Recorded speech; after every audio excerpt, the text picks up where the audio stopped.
Perfect. So I see that we have participants. We have Agnès, which is good. Perfect. Hello. Hello, everybody. So I see that we have 6 participants altogether. Should I wait 1 or 2 minutes so that everybody can join? Faut que j'arrête le son, non? Mais je sais pas où. Dans ton micro déjà?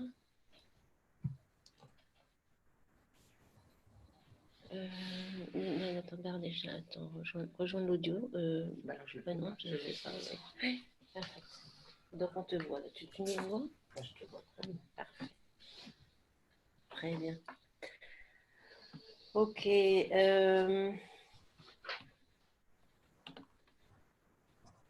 So we can start. Maybe it's 1 or 2. I guess we will start the webinar, which is called Developing Female Leaders in a Challenging Environment. First of all, welcome. This is actually the first ever webinar for HBA Paris. We hope this will be a success so that we can do other webinar together with HBA Paris and together with StratX. So we chose this title because actually we think that, and we do believe that women face multiple challenges in the working place. Doesn't look like, because we have all our career at a very good level, but actually if you think 5 minutes or more, you have a lot of visible and invisible factors that actually slow down your career. You have conscious or unconscious bias caused by tradition, caused by education, caused by male competition, but also sometimes women competition and hesitation. So this is the aim of this webinar today. This will be an interactive session, and what we would like to do is generate conversation. We would like also to have discussion. So we have the speakers today, but what we expect is that you as participants, you also participate and you express your opinion. We will also share a case study to understand how to manage women's career to reach the top position. And we will ask you questions. We have a series of polls. So get ready to vote and get ready to express your opinion. By this, I would like to start with some technical information. I don't know if you see, but you have actually tools below the screen. So you have a Q&A section that you can actually fill in with questions. I will have a look at this section so that I can make sure that we address all the questions. Anyway, if we don't have time to address all the questions, we will answer on this. When we will have actually poll, there is a slide for poll, and you just simply click on your answer among the choice that we will provide. I will guide you anyway. And then we will have, of course, at the end of this session, much more time for the Q&A section. Okay, so with this, a few words about the HBA first. We have actually, HBA stands for Health Business Association. You are today with the Paris chapter, but it's a global association.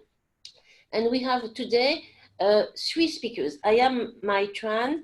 I will be the moderator. And actually, I know all the 3 speakers, and I hope that they will meet each other after this webinar. So you have Diana Montero. She's from StratX. She's a young woman, very talented. I met with her. She's from the HBA Paris chapter, volunteer, and she's actually very involved in leadership training for women. And she will share not only her personal experience, but also this training. Agnès is actually in the same room as I am today. And I would say I was very impressed when I knew that she was the head of artificial intelligence for Siemens Healthineers, which for me is a double challenge. First, in an engineer company, being a woman, it's something that amazed me. And then heading the intelligence artificial department and product was nearly impossible. And so this is why I asked her to come and share her experience. Fiona Fiona, I met with her actually in a professional setting, but very quickly we spoke about children and, to be honest, cooking too. And I was really impressed to have such a leader in public affairs and communication, but also able to actually speak and manage the what we call famous work balance. And this is one of the reasons why I asked her to come. Okay. So maybe we could go on the next slide right away. No, sorry, I just wanted to make sure that I introduce everybody, but I want to make sure that you yourself express what you are. So let me start because it's always difficult. Again, beyond the, I would say the rational, it's also a matter of meeting people and hear about their story. So let me start. I have a passion in communication and advocacy. Actually, I am very active in not only in healthcare for sure, but also in the cause of women. These days, I'm very involved in what we call Women 7, which is actually the representation of the civil society at the G7, and we are very active in ensuring that the G7 take into account the feminist cause. You might have heard that not only in Africa, but now in the US and maybe in Europe, the rights of the woman in terms of sexual rights or abortion is actually decreasing. And what I thought was actually a given from my generation is might be questionable for the next generation. So this is the type of things that I am very involved in, but also in terms of professional, I was working for Sanofi for 3 years. I am working now for Siemens Healthineers. I have experience in France, but also in Asia. So any tips that I can share, I would be happy to do this.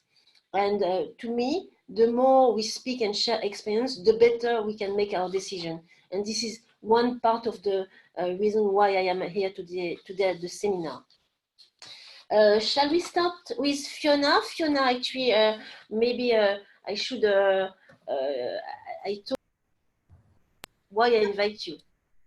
Very good. Well, thank you, May, and welcome to all of the participants. Thanks for dialing in. So I'm Irish. I have been working in communications and public affairs for over 25 years. I've had a fairly international experience. I have 3 boys, 19, 17, and 14. And I'm quite engaged also outside of my work. I'm the founder and president of an association that helps refugee musicians perform and create opportunities for exchange with local populations.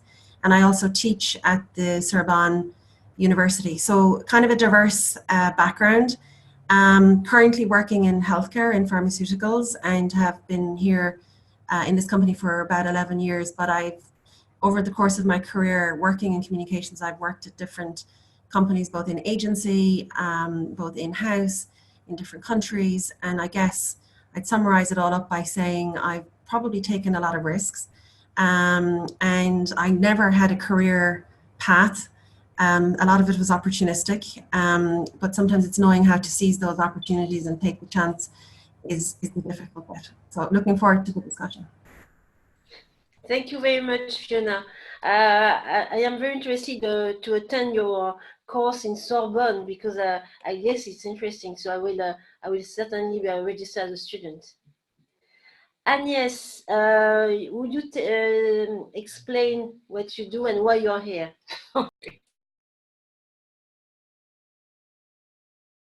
I'm French, as you can hear. Regarding education, I had a PhD thesis in mathematics, and I must say that since the early 80s, I work in a radiological world. So I began with a French company, no more existing today, as a researcher. It was the beginning of the new imaging modality, which is MR. So I began to work when MR began to born. So it was a great moment. And after I worked for other companies, but always imaging, medical imaging industry. I work for Siemens I've been working for Siemens for 25 years now. I was, among other jobs, I was during 10 years the head of what we call the application specialists. That means about 25 people in charge of training the customer who buy a system, MR system, CT system, any system in our company. And these application specialists were both men and women. And today I'm in charge of artificial intelligence, and it's a job that requires to understand what AI is first, and it's very close to mathematics. So this is my garden, as I can say. And also to know the key opinion leaders in radiology in France in order to set up some collaboration with them. So can we say that mathematics can be also allowed to women? Sure. Okay, so as you see, this is a very diverse panel of speakers. You have, I would say, a kind of flat career in terms of belonging to the same field and belonging to the same company for more than 20 years. But at the same time, actually, you change a lot of your job, and today with AI. And so the last speaker is Diana. So Diana, tell us, so it seems to me that the three first speakers are mature women, because we speak about children and life. What about you? Thank you, Mai, and thank you all for connecting with us today. My name is Diana Montero. I'm a consultant at StratX. And as Mai said before, my role is to design and facilitate learning development programs, including Women's Leadership Initiative for corporations worldwide. I have 12 years of experience. It's not as much as you, but still a few. And in the past, I designed and delivered business and communications strategies for startups, nonprofit, public sector, academia, and Fortune 500 companies. I also started my own company, my own business, more than 10 years ago. I had the experience of being the only woman in the room in a very male-dominated environment, very male-dominated industry. And on top of that, I was in my early 20s, so I was running my own business back in Latin America, and I had many challenges and opportunities, but also I was learning a lot. Now I have this opportunity to be part of the StratX team. StratX is a leading provider of experiential learning solutions to global companies. And we develop managers and talented leaders to generate business impact. So StratX decided to sponsor this webinar because we're fully committed to support organizations and initiatives wishing to achieve gender parity in leadership and executive roles. And we have developed this expertise for the past few years. And so that's why we are very pleased to be part of this conversation with all of you. Okay, thank you very much, Liana. So I think that what I see when I hear from you is that the risk-taking is certainly one of the tips to have a leadership. Can you come back, and I will start with Fiona. As communication and public expert, I guess that you had to drive a lot of different leaders and to coach them and give advice, etc. Did you notice, and I know that the literature is very rich about this, but did you notice concretely differences between male and female leaders? Maybe the next slide. Yeah, I mean, definitely. I think that men have more faith in themselves. You know, they start from a base foundation of having more confidence in themselves, whereas women tend to undermine themselves before anybody else undermines them. And I think that's probably, you know, one of the things that I would say is have more faith in yourself. Another thing I would say difference between, you know, over the years what I've seen is that guys have no problem speaking up in a meeting. Whereas women will often be in a meeting and they have just as interesting things to say, or, you know, questions to ask or challenges to make. You know their stuff as well as anybody else. But sometimes they sort of sit back and let the conversation happen without jumping in. And I, you know, one piece of advice I would always have going into a meeting is knowing exactly what you want to get out of that meeting. You know, and having determined in advance one particular point that you either want to make or a question you want to make, or whatever it might be. So, you know, I think that's maybe one thing. The other thing I would say, I think men have a better understanding of the hidden networks that exist in organizations. And, you know, it's surprising actually, because women are usually very good at the soft skills. But I think they fail to understand that oftentimes decisions are made before the meeting ever happens. And, you know, understanding how decisions are made in organizations, who's making the decisions, and knowing how to influence those individuals before or after meetings. And maybe just to finish, you know, from a public affairs perspective, you know, I do a lot of media training and coaching of our executives. And what I often find is that the women do a lot more to prepare the content. So they often know the content very well. They will come to the media training. They will really want to challenge themselves and learn, and they can make a fantastic spokespeople. But again, they hold themselves back because they feel that they, you know, that they don't have the legitimacy to actually speak. Whereas a guy will kind of saunter into the room to do a media interview, barely have read his notes, and will wing his way through the interview. So they're just a couple of examples. I have plenty more, but maybe, you know, May, I know you were eager for us to give tips to the listeners. I would really say, you know your content, prepare for meetings, prepare anytime you're actually going to make a public presentation or speak at a meeting. Be very clear in your mind what are the 3 things you want to get across. And then really start to understand what are the networks, the informal networks, and how do you influence them before a meeting. So for example, if you're going into a meeting and you are making a recommendation, make sure that you've already spoken to a couple of the key people that are going to be in that meeting to, you know, lobby them before the meeting so that you have some allies in the meeting when you go in to present. Okay, wow, it's thank you very much for all these tips. To be honest, that's very challenging, because having faced in a big meeting with all male dominant attendance, that's not easy to make. But I do hear you, and well, I guess that we will try to apply the tips. Maybe if we go to the next slide, actually, I would like to challenge Agnes too. So, and of course, you will have to give us tips.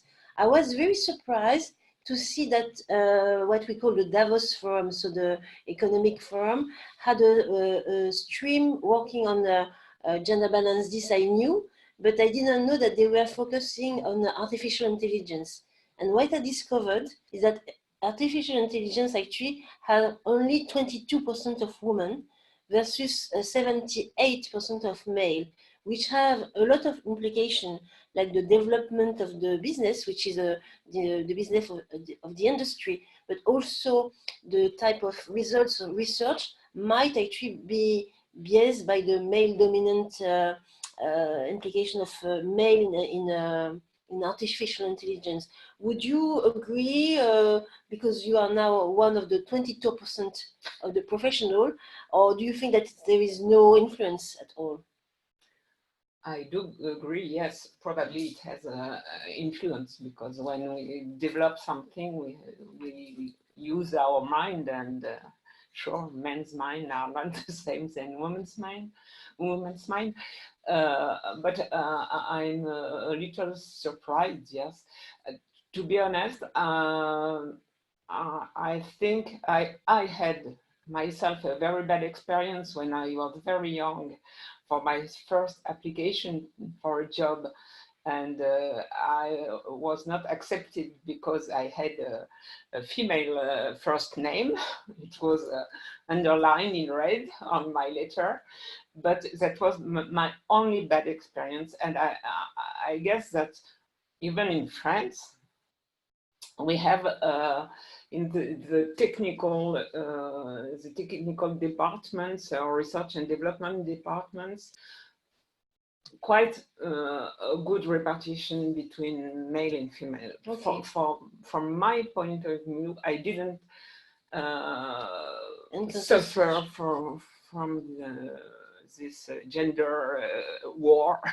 Okay. And I've been last week in our research department in artificial intelligence, which is based in the US. And I saw quite a lot of women too. So maybe Siemens is an exception, but I must say, yes, women, mathematician women are employed in. And so any tips that you could share to encourage female to go into mathematics or study or artificial intelligence field? I guess it's very interesting, artificial intelligence, because it needs two things.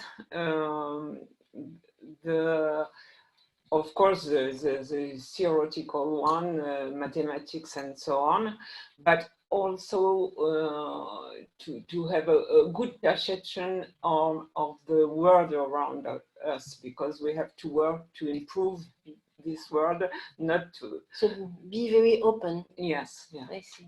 Okay. Maybe we should jump to the first poll, because I'm very curious to see how you can react on this. Can we go on the first poll?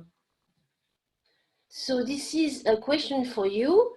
What is the main obstacle holding women back from becoming leaders, to your understanding? Would it be the lack of support from organization? Would it be gender bias? Would it be male-dominated leadership, inflexible working hours for families, or other? So I give you 15 seconds to push on one of the box. So lack of support from organization, like your company doesn't really help. The gender bias, so that you think that a leader should be male. Male-dominated leadership, because the XCOM or the COMEX is male-dominant. What else? Well, flexible working yes, hours. flexible working hours for family, so you just renounce because you cannot go back home. So what is the main obstacle? Do we have the vote? Okay. Ready? Okay. Do you want to vote? No. Oh, gender bias. Okay, 100%. Okay, means that we have to focus on education more than nomination among the COMEX. Okay, perfect, thank you. And in that case, we should move to the next section of the webinar, is how to set gender diversity. As you see, we have actually, and I will ask Diana to comment. Sorry, maybe yes. I know that a lot of companies are really trying to set policies or programs to set this gender diversity. And actually, as a manager, so maybe I will ask Fiona and I will ask Agnès then. Are you considering taking action to recruit more women in your organization, in your team? Fiona. So I'm going to answer the question with a few data points and then kind of come in a roundabout way to the answer. The pharmaceutical industry is actually quite feminine. I think it's about 46% of people who work in the pharma industry are actually women. So that's quite a high percentage. In our company, what I can tell you is that 53% of employees are women. And of that, 47% of women take up management positions. So that's actually quite a high percentage, and it's not a nice track record. When you get to, let's say, the European executive team, which I sit on, that's where you may start to see a little bit of, you know, the numbers aren't as fabulous as what I've just told you, because for our European executive team, 6 out of 24 of us are women. And I mean, it's a quarter. It's not bad, but it could be better. But what's very interesting is that, and I think this could be something that we see in different companies, is that oftentimes the women are the ones who have the very specialized roles. So, for example, head of medical, head of HR, head of public affairs. You know, they're very specialized roles, whereas the roles that are more, you know, the commercial roles, the more generalist roles are often the men. And there could be different reasons for that, and we're still trying to figure out, you know, how do we get more women into the much more senior commercial roles. And I'm just going to give an anecdote, because there's a couple of studies that I've seen over the last few years, and I think it's quite interesting. One of them was done by Hewlett Packard a few years ago, and they saw that when a job is advertised inside a company, the guy will look at the job description and he will say, I can do that, I can do that, I can do that. And if they think they can do about 60% of the job, they'll apply. Whereas a woman will look at the job description and all the skills and expertise that are needed. And if she doesn't feel she has 100% of the skills, she doesn't apply. And there was additional research done from that about how women don't actually understand really how the recruitment process works. So there, again, it's going back to what I said at the start. They hold themselves back. And McKinsey has come out and said, actually, in another report, that men are hired for their potential, whereas women are hired for their track record. So this leads me to a tip, which is that I think that as women, we need to be more vocal in what our career ambitions are. And we need to, you know, not like if you're waiting for somebody to come and tap you on the shoulder and say, we've identified you for this really senior job, it doesn't happen. You know, and I think that's the difference, whereas guys will be talking all the time about where they want to go and what they want to do and how they want to be more senior, whereas women are sort of hoping that somebody will discover them under the rock and say, you know, you'd be brilliant in this role. So I think women should be more vocal about what they want and speak up about what they want. Now, May, sorry, this is a bit of a long answer, but just coming back then to what we're doing at AbbVie. No, that was exactly what we wanted to hear, actually. And the key learning is that women should be much more proactive in the search of a job or managing, which exactly. Men are doing quite well. Yeah, and you know, just to finish then on your answer, in our company, we do have a couple of mentoring programs for women, and we do have a number of leadership programs for women who are on a track to become senior leaders. But what I would also say is, you know, I never had one mentor in my life. I didn't know how to go about doing something like that. But I've always been very good at going and getting feedback from all sorts of different people. And I think that has really helped me in how I progress and develop, because you know, you do need a little bit of reinforcement and so on. So, you know, don't panic if you don't have a mentor that's just for you. You know, maybe you can get feedback and coaching from all sorts of different sources. Thank you very much. That's good tips, and it's reassuring. If we don't have a mentor, that's fine. You can still have a career. And so, in the case of Agnès, so were you proactive in terms of managing your career? Did you have a mentor? What happened? How did you get here to that place? It was just by your talents, or somebody tap on your shoulder and say, "We think about you," or how did you do? Yes, I think because my main goal, I must say, in professional life is to get credibility. So I lost everything. Don't know you hear me? Yes. Okay. Sorry, I have a problem with my computer. Okay, so I always wanted to be recognized by my credibility. That means I applied for some jobs, sure, but as you said, when I was 100% sure that I was the right person for this job. But I wanted to add something concerning not only me, but what is very strange in Siemens.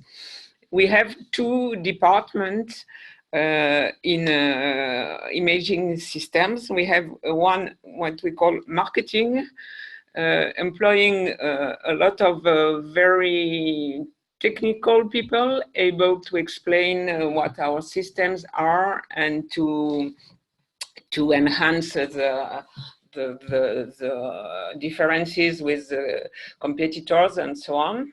And here we have a lot of candidates, female candidates. That means that this population is about half and half, half men, half women.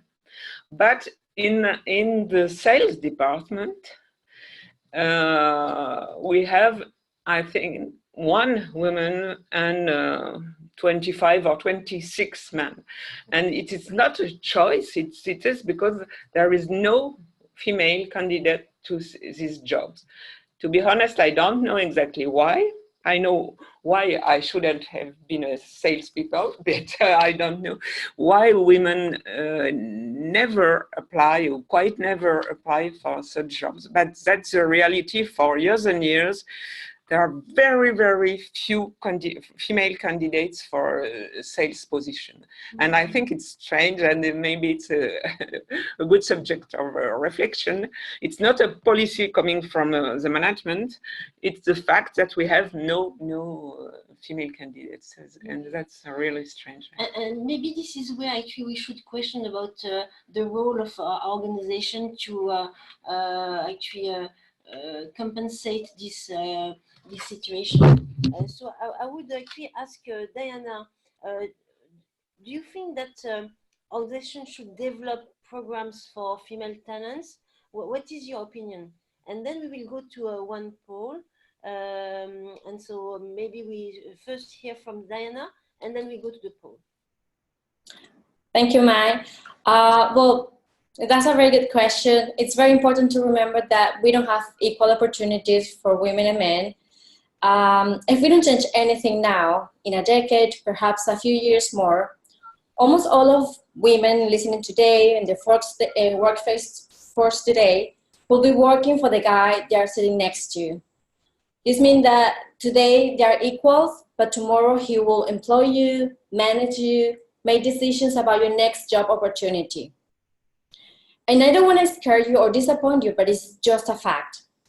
But now, in recent years, organizations are emphasizing not just the importance, but the necessity to achieve gender parity in leadership and executive roles.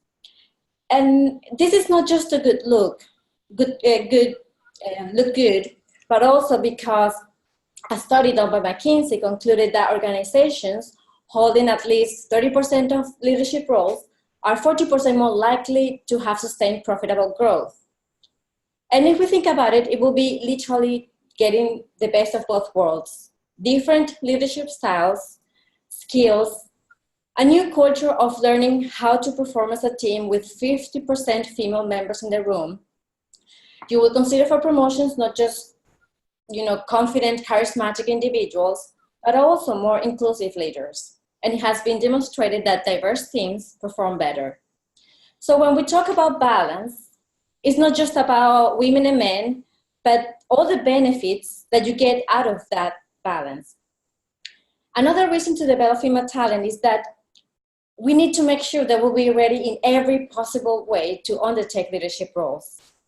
For the past 5 years or so, I've been hearing comments about the same research that Fiona was talking about, that women don't apply for a job unless they have 100% of the skills required, and men, they only need 60% to feel confident enough. And then I read another article that it was also published by Harvard Business Review, and I have a slide on this, that said that becoming manager increases men's job satisfaction, but not women's. So getting a promotion is not important for women, doesn't make them happier. It made no sense for me, but I continue reading, and the article goes, a number of female managers report that managerial promotions do not make them more satisfied with their jobs. Instead, they describe a host of difficulties that women encounter once promoted to management, such as having their legitimacy contested, their contributions undervalued, and being excluded from powerful networks. Fiona also talked about this one. And I guess it makes sense. This is why women need to prepare much more than a male candidate to apply and assume leadership roles. If we want them to be successful, we need to support them. Maybe this is not going to be necessary once we have achieved a very solid gender parity, but in the meantime, we must accelerate female talent development within the companies. Mm-hmm. I see. And so maybe it's time to have a second poll, no? I would like to see how the public is reacting about what, so and can you put the poll on? Yes. So what's your organization is doing to develop female talent and achieve gender diversity? Because we see that it's very beneficial. So in the case of your company, did they announce specific targets and action to achieve gender diversity? Did they create development programs and training to support female talents? Did they discuss the issue and then they didn't take any action, or they just did nothing, or maybe they did other? They created a program to actually help male against women. So I give you 15 seconds to vote.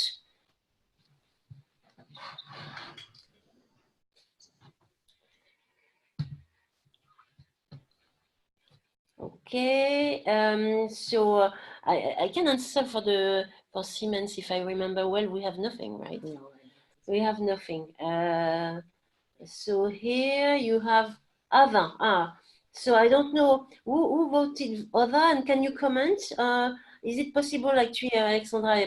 Maybe I should ask you. The person who voted other, can they comment on what was actually put in place in their company?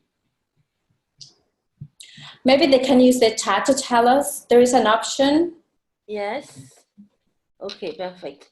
So I go into Q&A, and so the person who vote other would be very interested in to see what happened. But specific target, I remember that I worked with Sanofi, and actually they put specific targets for the key managers, which was interesting. So they combine the gender diversity, but also the fact that the more you go into the management ladder, the more the gender inequality is strong, the stronger it is. Okay, thank you for the results for the poll. And I think that what I'd like to hear now, maybe it's about actually the challenge. So Fiona, you spoke a lot about speaking out, taking more risk. But at the same time, I hear also from men, by the way, that they didn't receive any application, or there is no woman candidate, and it's so difficult to find candidate. So would you comment on this situation when they say, well, that's normal that we have gender imbalance because we have no candidate? Is it something that you hear in your organization? Is that true? And what do you think about this? Fiona, do you want to comment on this? I guess we're not the best example because of the way the pharma industry works and what I was saying. I think, going back to what I said, probably where we have efforts to make are in getting women into the senior commercial roles. So that, we are looking at what we can do there and how do we identify talent younger and then put them on programs to develop them with a view to getting them into more senior leadership positions. There's an additional thing that I'd like to mention, which I think is quite innovative, from our side. Recently, our legal organization went and met with all of the lawyers and the legal firms that we work with externally, and they put KPIs in place with the external legal firms so that they have KPIs around diversity, gender, inclusion, and so on. And they've got a certain amount of time to be able to match those KPIs, and if in time they can't, then we will choose to work with other law firms. And that is something that we're also looking at doing now with some of our public relations and communications agencies, is to make sure that that level of diversity also exists. And I think it's a very interesting way for a company, when you have purchasing power with external suppliers, to put in place KPIs like this actually forces these external partners to also really look at how they're organized. So to summarize, internally we're doing our own efforts to identify younger female talent and then help them become leaders. And then we're also trying to see what can we do as a fairly large and substantial organization to push our partners to do something similar. That's a very interesting initiative. Actually, it reminds me what the company are doing to push the CSR. Yeah, it's similar. I mean, I think sometimes incentivization plays a big role. Actually, I received a comment from the answer that was actually about other, that I just want to share because it's interesting. Actually, what the person answer is the company has program about diversity, but not specifically on a male and female balance, which is actually one of the topics that as an organization we discussed. Is the gender balance a specific topic, or is it included in diversity? And at the time of this discussion, actually we said no, it's a specific topic, because you cannot assimilate the cause of gender balance with handicap or with female or religious diversity. It's something different when you think about the 50% of the population being female. So this was the conclusion. And in a lot of organizations, this is still the same topic. Diversity includes female or gender balance. Any comments on this this topic, Agnès, Fiona, Diana? Okay, yeah. No. Agnès, no? I think we will talk later on. Okay.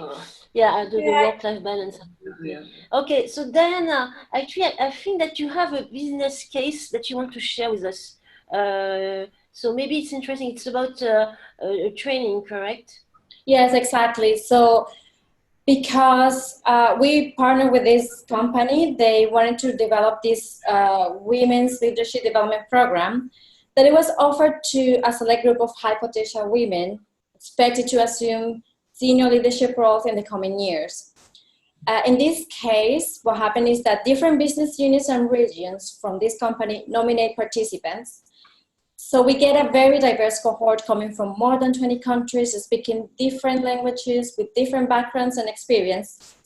And then the objective this program had in mind was, first, help achieve gender parity in the organization in senior and leadership positions, drive momentum for inclusion and diversity, create the next generation of leaders ready for the challenges of the future, reinforce the global vision and understanding of the company, and then create a strong network of senior women leaders around the world that can help each other, and finally, empower each participant to follow her own path. So with this objective in mind, the program was designed with the following structure. So it's a 9-month experiential learning journey that includes 2 on-site modules and a remote phase. So it's a lot of work that they have to do during these 9 months. The program starts with a kickoff that is virtual, where participants are welcome. They clarify objectives, structure. And we also engage the managers because they are key part of this program.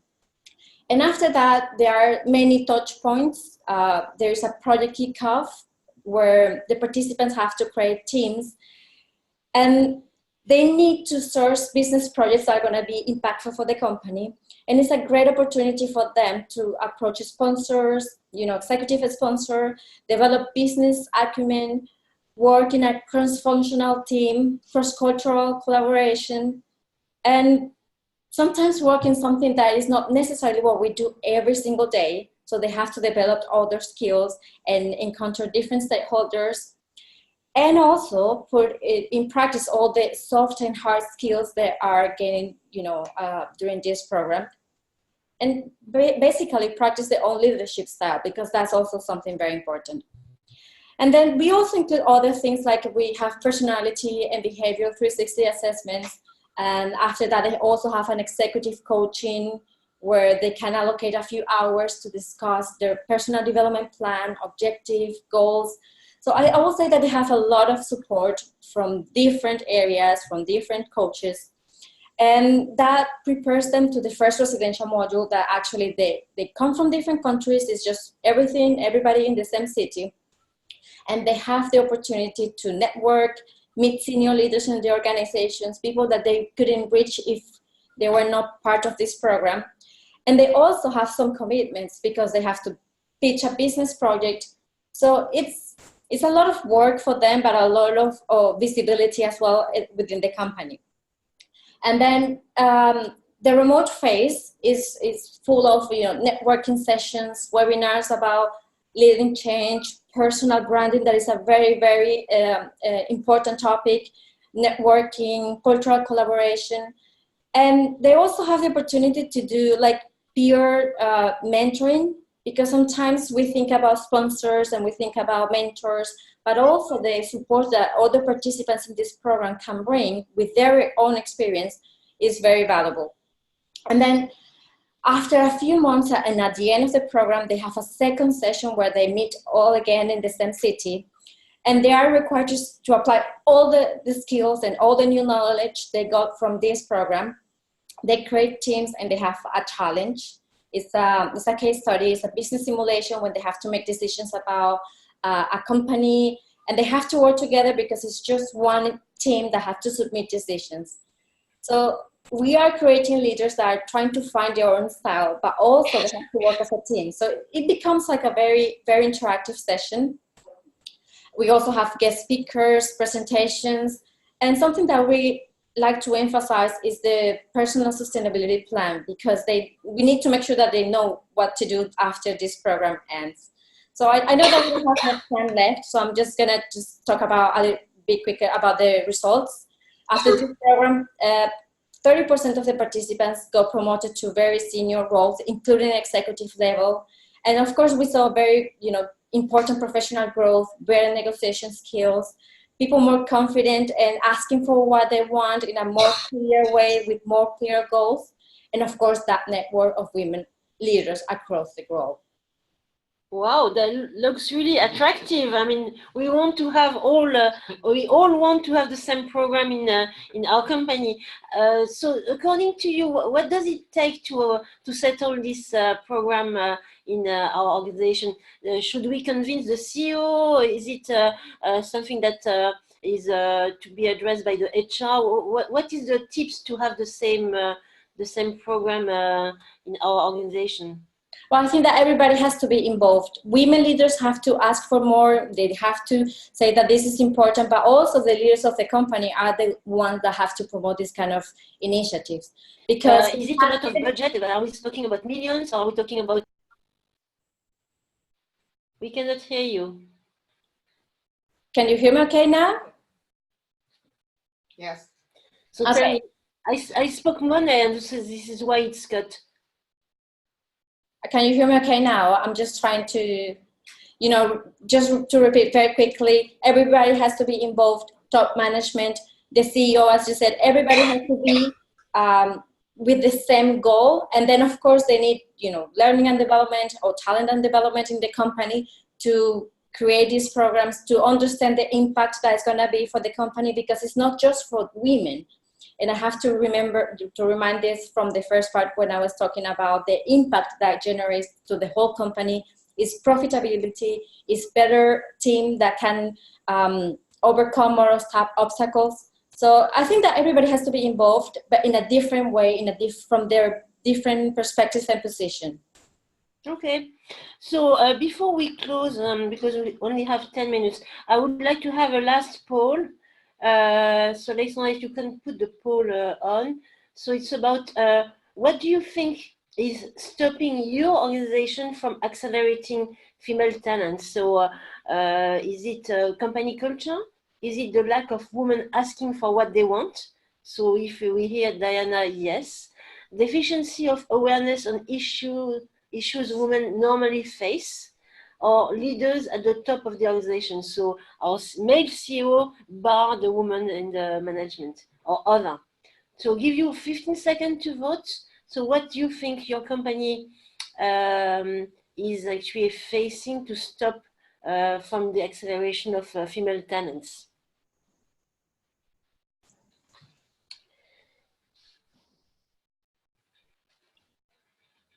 Okay, are you okay with the results? Let's go. Wow, deficiency of awareness on issue normally faced. So like we are not aware that we have to raise kids, that we have to be pregnant, and so this is something that actually slow down our progression. And this is actually a wonderful transition to our next topic. Maybe actually, Diana, do you want first to share some tips before we move to the work balance, which will be the last part of our webinar today? Sure. So my first recommendation, and it's very personal, is get gender parity at home first. If you get the dream job, the promotion, that business to pitch, the most important project in your career, and you don't have any support at home, you won't be able to do it. So organizations are not the only ones responsible for gender equality. You need to get support at home. Perhaps it's your mom, your partner, someone you hire to help you. But even if you think that is expensive, think how expensive could be not to get the job, the promotion, or the career you want. So even emotionally, the cost is too high. Then I would say, stay confident and competent. You need both. You need to overcome the famous imposter syndrome that we normally have. And if you feel that you're not prepared enough, add more practice, ask for help, find a mentor. But once you have the opportunity, you need to own it. That's your moment and you're ready. Then I will say networking. And I don't think that I need to explain this one too much, but I just want to, emphasize that you need to be more strategic. Have your elevator pitch ready to go, privilege quality over quantity, and follow up after every meaningful encounter. And then just to finish, I will say include mentors and sponsors. You need to get access to more senior leaders, more information, expertise, and even promotions. I will say, yes, you need to get one, but I wouldn't advise to start chasing sponsors and mentors without a clear idea of what you want to achieve. So, and I'm saying this because finding a sponsor is becoming like, the Prince Charming, but in the professional life. They're going to come and save your career, and this is not what we want to promote. When you demonstrate that you don't need someone to survive, that you have talent, potential, they will show. So just be ready. And then just to add something very strategic, it's just find support from an organizational level within your company. Yeah. And actually, I love the comment Fiona made. That's true that we are all looking for a mentor, but actually you can do it with a mentor, without a mentor, but trying to get support from your peer. Is that correct, Fiona? Yeah, I mean, it doesn't have to be one particular mentor. It can be getting feedback from peers, but it can also, be identifying a number of people within your network with whom you can get feedback, or, go and have a coffee, ask them for advice. So, I think people now all feel that to be successful, you need this like really successful mentor who's going to suddenly elevate you to a very high position. Whereas sometimes mentorship can come from very different sources. So just be open to that, that you doesn't have to be one particular exclusive, very senior, exciting mentor. It can be a number of people who you go to get advice and feedback. Yeah, no, perfect. I would like to come back to the first tip you shared, Diana, achieve gender balance, equality at home first. And so maybe we move to the next slide. That's true that work balance is certainly something that is very on top of mind of women when they speak about their career. And I would like your comments and your tips. So maybe we start with Agnès. I know we spoke about this with your daughter, actually, and with you. So how do you consider that we should manage work-life balance? I think it's the most difficult thing. I have no recipe. I had personally the chance to have a husband who was with a good balance with me. And I had only one daughter, so maybe it was easier than for other. But I think it's very difficult, because even if somebody helps you, your husband, your mother, anybody, in our mind, it's difficult not to be there for some specific moments or some. I don't know. I think it's really very personal. I worked a lot when I was young, and I thought that my daughter should have said, oh, my mom is a very big mom. I will do what she does, and so on. And I see that she's really closer her children than I was with her. So honestly, I don't know what is the best. But this is a big challenge. Yeah. For me, it's really the challenge. To me, my advice to my daughters, because I have 3 daughters, actually is don't hesitate. Whatever choice you make, it will be the right choice for your children and your family. So my tips is really don't put a hurdle in your mind, because anyway, life put the hurdles for you. So just try the best and get your goal. Fiona, one tip? I like Diana's point about getting support at home. And I think that, way back when I was very, very young and my salary was, quite small, with my husband, who is, by the way, very, very good and engaged, we made the decision to have a nanny. And I think at the time the nanny was probably making more money than myself. But we didn't have any support system in Paris. My family's all in Ireland, and we did that, and it gave us a lot of flexibility in how we could organize our days and our meetings and our trips and so on. And as Diana said, over time it did actually pay off. Now, we didn't do that as a calculated investment. It just happened like that. So that was really, I think one of our key success factors. We have the same nanny. She's still working with us 18 years later. She works part-time now, and she's more of a housekeeper than a nanny. But again, it's really, you can't go home after a long day and intensive meetings and then be expected to, suddenly do everything around the house. So definitely putting in that support system. The other final tip I'd like to give as well is, I have 3 boys, and I have always found time to be involved in their schools. And I think when you're younger and more junior in your career, it is more difficult to find the time to do things. But, even way back then, I would take a half a day so that I could bring them to the swimming pool or bring them to the outing to Thoiry or whatever it was. And I always made time to do that, or to be involved in parents' councils and so on. As you get older and more senior, you can drive your agenda a little bit more. So you can actually, put in your diary that this particular day you can't be at this particular meeting because of this particular thing. Sometimes you can make that work and sometimes you can't. So again, to summarize, organization at home, good support network, and be involved in your kids' schools if you can, because I think it brings you a lot of value.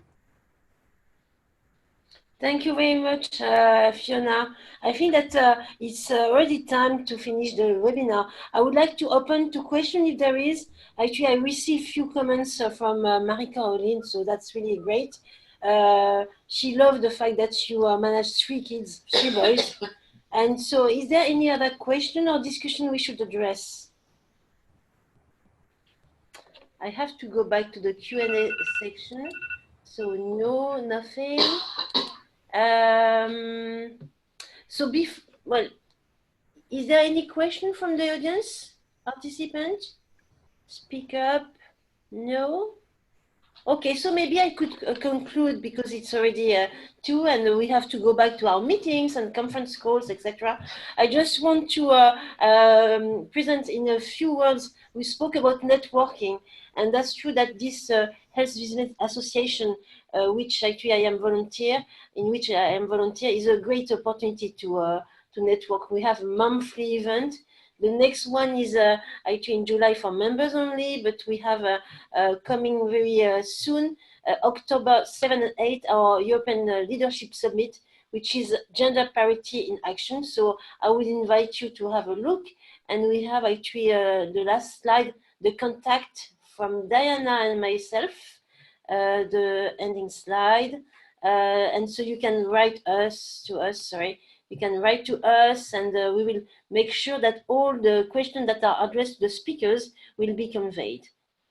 And so on this, I would like to thank Fiona and also Agnès and Diana. And I'm sure that we will get together to have a drink and network. Thank you. Thank you. Thank you very much. Thank you. Bye-bye. Thank you.